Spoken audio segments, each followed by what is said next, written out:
ممكن نشدها، لازمها تخمم في المستقبل. احنا شعب تونسي عايشين الدنيا، عايشين في الماضي.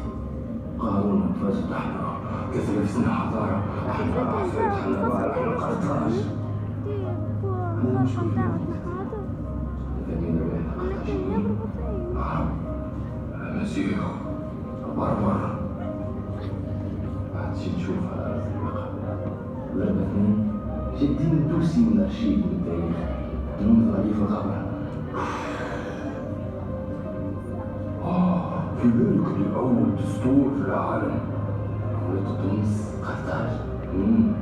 في بالك أول امرأة عربية ساقطة طيارة هي امرأة تونسية. في بالك أول امرأة عربية طبيبة هي امرأة تونسية. هي في الحرب بتاع شيء ما حد شاف.